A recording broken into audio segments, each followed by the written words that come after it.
At 2:43 on May 24th, 2025, 3 Ukrainian strike drones sliced through the darkness over occupied Zaporizhzhia Oblast, homing in on a critical Russian logistics lifeline, the Velikiy Tokmak Melitopol Railway. An 8-car fuel train, carrying 560 tons of diesel, enough to sustain 2 Russian battalions for a week, rumbled through the night, unaware that in 60 seconds it would erupt into a towering inferno, illuminating the Ukrainian countryside.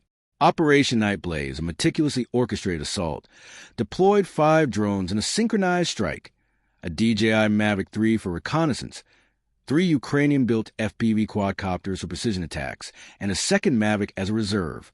The lead Mavic, hovering 8 kilometers away, provided overwatch with a modified Hasselblad L2D 20C camera, boasting a 20-megapixel sensor and 56x digital zoom through experimental firmware tweaks.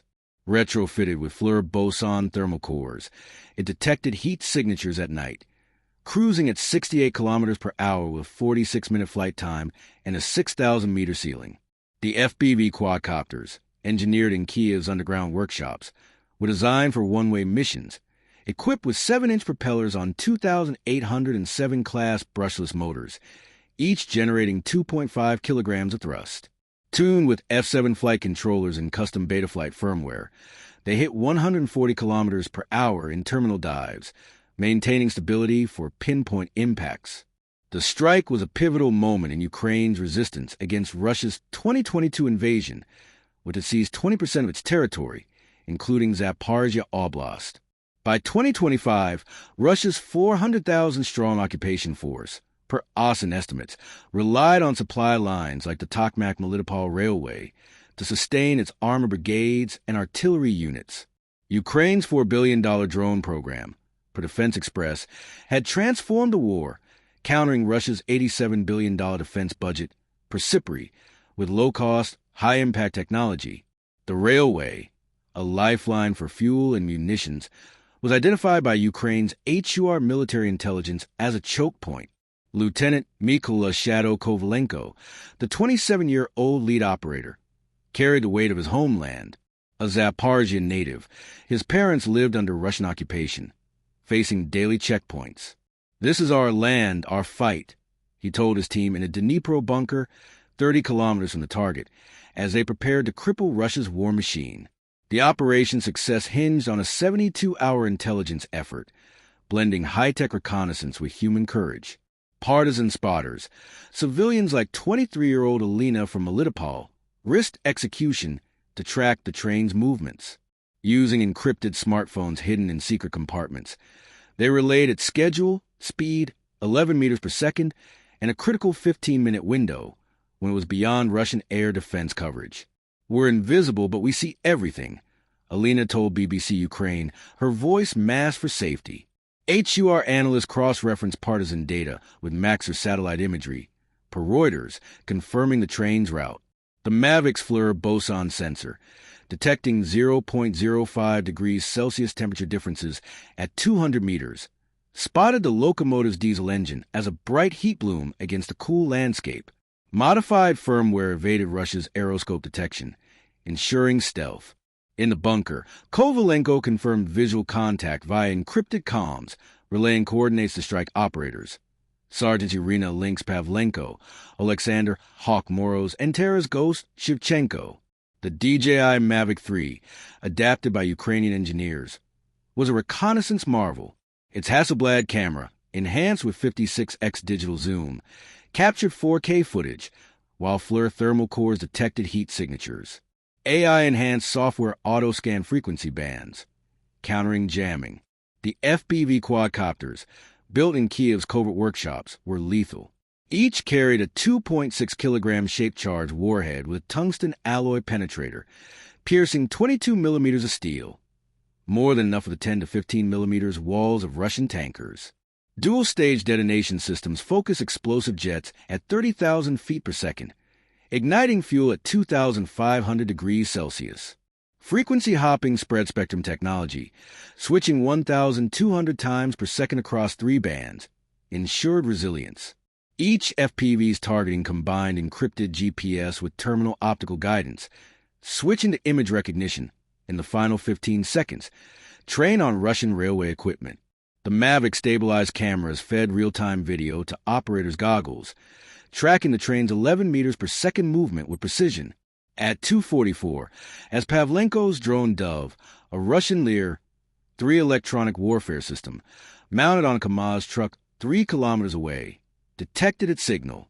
The Lear 3, capable of disrupting GPS and control frequencies across 30 kilometers, unleashed broadband noise, then targeted the 2.4 gigahertz band. Pavlenko reported connectivity warnings, but the drone's frequency-hopping technology countered the assault, switching channels rapidly.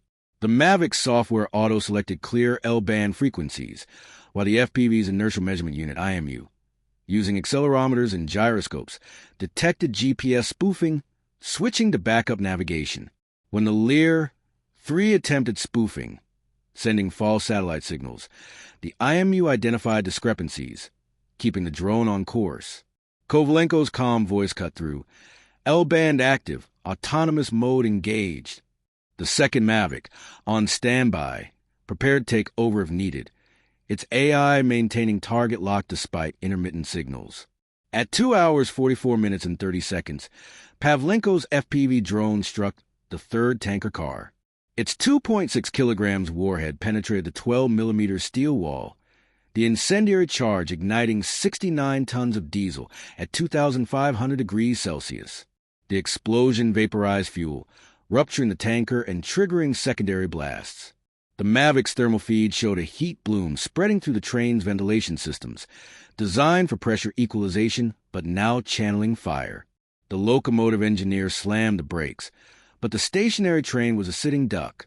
At 2:45, Moroz's drone hit the sixth tanker, piercing through smoke and heat distortion, igniting another 69 tons. Shevchenko's drone struck the eighth car, its image recognition locking onto the tanker's structure despite the inferno. The 560-ton fuel load burned uncontrollably, creating a 200-meter-high column of flame and smoke. The intense heat warped tracks, incinerated wooden ties, and scattered debris, rendering the railway inoperable for weeks. The Mavic's 4K footage captured the destruction, confirming the mission's success.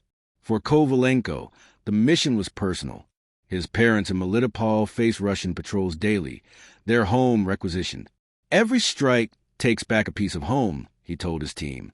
Pavlenko, a former robotics student, marveled at the drone's precision. We're outsmarting their billions.